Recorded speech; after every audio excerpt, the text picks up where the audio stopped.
Hello YouTube, this is Morgan Airspeed Prime here with my next Star Wars video. This one's going to be for the Bad Batch episode 12, Rescue on Ryloth. So yeah, a follow-up to the previous episode, which I definitely appreciated. We had the Bad Batch come back into things much more heavily here than their sort of almost cameo appearance in the last episode, which was kind of interesting to see that there was a certain section of the fan base that didn't particularly appreciate what they did with last week's episode, it being more of a departure from what we usually expect in the Bad Batch.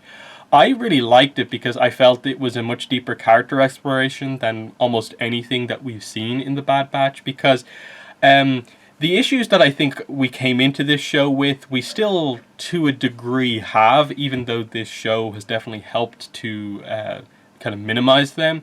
That being just that the Bad Batch as characters are not really the strongest characters that we've had in the show, in Star Wars. Tech is just Tech.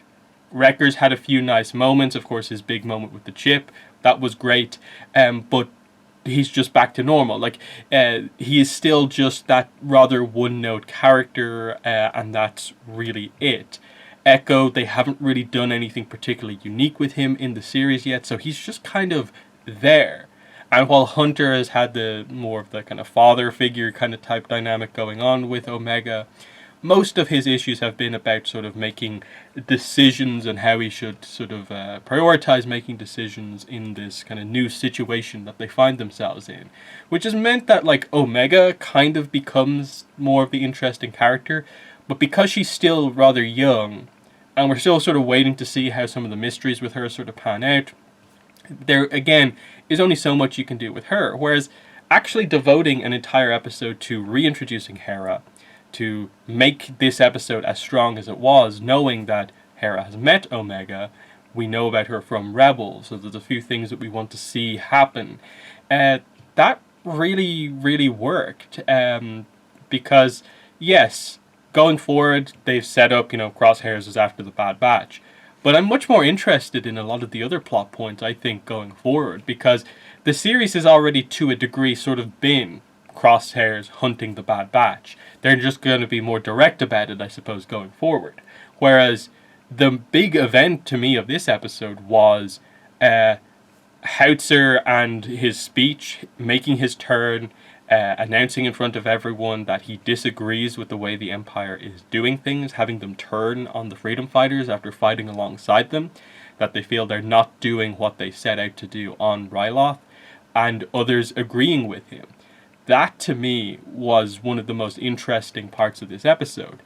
And that wouldn't have worked as well if you didn't have Howitzer be a major focus of the previous episode, sort of in the background.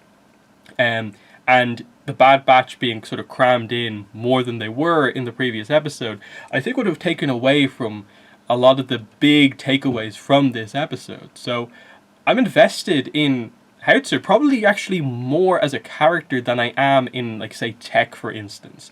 Just because I think he's so one-note as a character, whereas Howitzer feels more like one of the more nuanced clones we got in the Clone Wars. And I'm fascinated to see where they go with him, because it's like you struggle to see how he's going to survive all of this. And if he is, like, executed for this, that is going to be the Empire turning more and more clones against them, because that's the plot I truly care about in this show, is seeing the Empire fully make the decision to say, basically, no more clones, and I suppose effectively probably make the decision to wipe them out, and causing that, sort of enlisted recruits versus, clones conflict, or potentially a clones who are allied with the Empire versus clones who don't agree with the Empire conflict.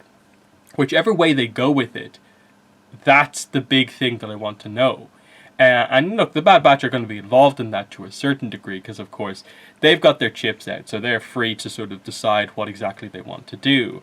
But they still have a connection with other clones, and it was kind of interesting to see that, like, there was no real opportunity for the Bad Batch to really mention to Howitzer the idea of the chip, because they were just under such a time crunch here with everything going on. But still, that I'm fascinated by, because the what they do at Rampart in this episode is they by the end have him react to the idea of, I've underestimated the Bad Batch. I didn't listen to Crosshairs. I now agree that they are a threat that need to be dealt with. So when Crosshairs asks to hunt them, he gives permission. But there's no way Rampart, who's been the one who's been very much enlisted recruits instead of clones, he is definitely, I think, going to see what's happened here and the betrayal of his clone captain and realize, like, okay, we need to get rid of these guys. And I don't see how we're going to turn this around. And I'm very intrigued to see how they combine this with the Kaminoan plot, where they're still trying to get more. They sent the bounty hunters to get Omega so they can have the cloning, a material that they need to make more like altered clones like the Bad Batch. Do they still want to do that or not? What's going to happen here? And I suppose we're building up, to the season 1 finale. So we've only got a few episodes left. So they need to make some decisions kind of rather quick here to put things into motion. So that was great. I really want to know what's going to happen to Hauser, what's going to happen to the other clones. And yeah, even I'd be perfectly fine if in like the Bad Batch season 2, they just have an arc that is on Ryloth, that maybe the Bad Batch get incorporated into it again, maybe they don't. But I do still, to a degree, treat this show as basically being the Clone Wars continuation. It's just the Clone Wars has now ended and we're in this sort of middle era, and I guess the Bad Batch is just, it's a nice, memorable kind of title that you remember, rather than calling it sort of like the Empire era or something like that. So it's still, that's the way I still interpret this, is that like it's basically a Clone Wars continuation. It's just a little bit more focused on a group of characters. So I'm perfectly fine with doing a lot of early Rebels like setup style stuff with the likes of Hera, rather than feeling the need to laser focus in on the Bad Batch, when it's kind of clear that until they get to some sort of a final showdown with the Bad Batch and Crosshairs, we're going to be sort of spinning our wheels with them as characters for a little bit. So, Omega and what exactly her role in all of this is, how special is she? That's a big question we want to know about. Can Crosshairs rejoin the team? Is it even possible to make something like that happen? That's what I want to know about. The other point with that, I'd say, is that this was probably a much better look at Crosshairs, how he is post-injury. So they seem to establish that the injury, which I thought was mainly to the front of his face, is actually more of like up here around his neck, up here around just above his ear. And it seems really, really heavily damaged there. So that must be affecting in or around the area where the chip is. So you saw a few glimpses of Crosshairs in this episode that seemed to get across the idea that he still has like feelings towards his old team.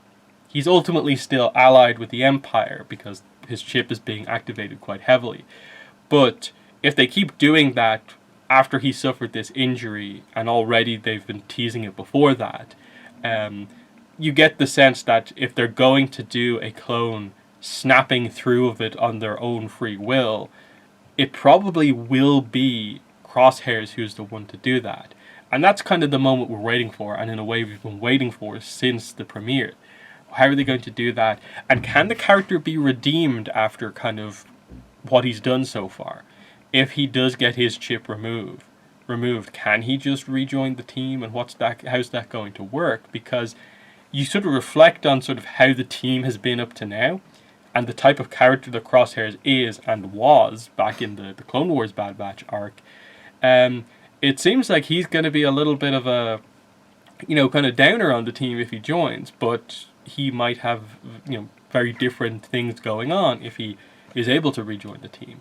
That's, still some of the bigger stuff I do, actually want to know. But anyway, let's get into talking about more of the specifics of this episode. So, Hera, using the information she got from Omega in the previous episode, contacts the Bad Batch to basically give them the position of where she is, ask them to help her on the planet. Because, of course, the other kind of rebels on Ryloth are being captured. Her parents are in prison, of course. So it's basically her and Chopper against the world here. So after Omega convinces the Bad Batch, they do come to help them. And, Hunter is very, cautious about this. He doesn't feel that this is a mission they can really do anything on. It's just too risky. It's them against a whole, Empire battalion. They're attacking a fully protected facility. It's just far too risky. But Omega eventually convinces him with the idea of, she wants to protect her family. I would do the same for you, and effectively, you would do the same for me. Yes? Yeah, so let's go ahead with this. So it's this idea of, I suppose, Hunter making a decision here more out of the emotion rather than the strategy of the situation. So they notice Crosshairs is here. And again, you still have the idea of, Hunter is still not really talking about Crosshairs all that much. So they're definitely teasing and building towards a major confrontation here in all of this. Especially, now that they have their chips removed, they have a much better understanding of, Crosshairs isn't doing this out of his own free will, so how does that change the situation? They haven't got to really addressing that just yet. But effectively what it comes down to is that the Bad Batch sort of run distraction, and they send Omega and Hera to basically go on and capture a ship. No, that's the way the plan ends up going. They're just meant to go and basically support Chopper in doing the droid thing to take down the cannon defenses of the area. But that doesn't work despite Chopper's best efforts, and so Hera and Omega decide that they're going to steal a ship and use that to basically destroy the thing that they plan to shut down normally.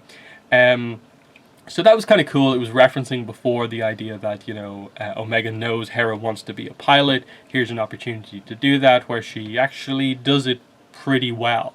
Now, admittedly, Hera doesn't have to do any, dogfighting against other, ships here, but it's a good test to show that, she manages to, get hold of a ship I suppose she's maybe never flown before. She manages to take off and, do the damage that, and get everyone out safely, basically. Again, Tech and Wrecker in this episode are just on another ship, also causing a distraction. So, again, highlighting that, they're not the strongest characters. They're just there for the most part here. Echo and Hunter kind of are the ones who infiltrate the facility, and they find Cham and everyone and kind of let them out. Now, like I said, in the middle of all of this, to me, the most interesting character is Howitzer as the kind of clone captain here, because they constantly play, and they left this tease quite well from the previous episode, that he is quite loyal to Cham. He is friends with him, that they have formed this, camaraderie because they fought together, that, the Empire just wanting the clones to immediately turn on them, that is a problem for him. And so he eventually realizes that no, he is loyal to Cham and his family, and he wants to try and protect Hera, and they kind of put it on him of this is a kind of moment for you to make a decision. And he eventually does, and lets them out, and tells them, when you try to escape out the front, you're walking straight into a trap. You have to trust me on this, which he ultimately does. Now, he stays behind to protect his men instead of going off with them where he probably would be safe, which I quite like as a commander. That's very on brand, that he would try and get the men who do agree with him on board and try and protect them as best possible, because that's what we get. He walks out, makes his big speech, convinces what seems like about half of the troops to join him, and then the other half don't agree. So Crosshairs orders the traitors to be arrested, and so Howitzer and the other clones are arrested in all of this, and we don't really come back to it to see what happens, and Rampart doesn't particularly react at the end of the episode to this, but I'm sure this is going to be a major thing going into the last couple of episodes, is that I'm guessing what they're doing with Crosshairs in terms of like amplifying the power of the inhibitor chip, they might potentially try to do that on a wider scale with the clones as like a last ditch effort to gain the full cooperation of the clones. Otherwise, I do think that the Empire has to feel like they're just done with the clones at this point. That they have too many loyalties to the Republic and what they fought for during the Clone Wars, that to immediately ask them all to turn, it's too much. And so they'll get more loyalty out of just enlisting recruits who want to join the Empire. So I'm excited to see that come about. And like I said, if they do come back to Howitzer and focus on him as being like a potentially like a scapegoat for rebelling clones, if he is killed and it becomes public knowledge, that would be something to, I think, turn a lot of clones against the Empire, which I'm wondering, will they let that happen or not? So Rampart is becoming much more interesting as we go through this, because, you know, he's been in the last few episodes, which again, we got because we had an episode that didn't focus too much on the Bad Batch. And again, we had that moment in the middle of the season where we didn't see Crosshairs for multiple episodes. We didn't see Rampart and the Kaminoans for multiple episodes. And you really felt it. It was like the weakest run of episodes in the show so far. So maybe it's a bit too much maybe to have episodes that are fully separated from the Bad Batch. But I personally don't mind it, because they've yet to, I think, truly get across the idea that, like, yeah, you know, a reason for why everything has to be always about the Bad Batch, just because there's so much more other interesting stuff that is going on right now, and when you're not immediately addressing their core plot, you know, why not do something else? That's my opinion on it, at least, and I'd be perfectly fine with them opening up the door to have more side plots just set in this era in this show, where, you know, let's cut over to Rex and see what Rex is doing right now. That doesn't need to involve the Bad Batch. Let's have some Hera stuff on Ryloth and what they're doing, and so on. You know, tell us about Gregor, Wolf, some of the other clones that we're sort of familiar with, to really, you know, set the stage, fill in a few gaps, because yeah, the plot for the Bad Batch themselves is rather light right now, and it's telling that, like, 12 episodes in, the plot point that's sort of been there from the start is their hope to get Crosshairs back. They're still sort of playing with that, juggling with that up in the air. They're still sort of like, okay, why is Omega so important? Are the bounty hunters going to come back? We've only got a few episodes left. The nature of the finale, well, we'll have to wait and see.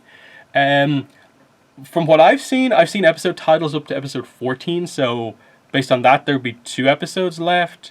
But I've heard also that they said there's going to be 16 episodes, but I think that might include the fact that the first episode was a 3-part episode, so that would account for the other 2.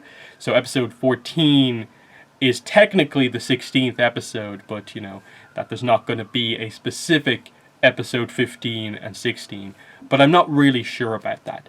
Either way, we've got maybe 2 to 4 weeks left in the season, and we're in a pretty interesting point in that I do think the plot with Howitzer and reacting to and Rampart, the reaction to that with the clones, that's going to happen really quickly, and we're going to see the Empire make their kind of change their opinion on the clones quite heavily here. The big question is just, okay, where do the Bad Batch sort of go from here? Crosshairs is hunting them, but where does that, like, bring them? Because they're still sort of roughly allied with Sid and doing what she wants. So when are they actually going to break away and, like, commit to, we're going to go here for this reason?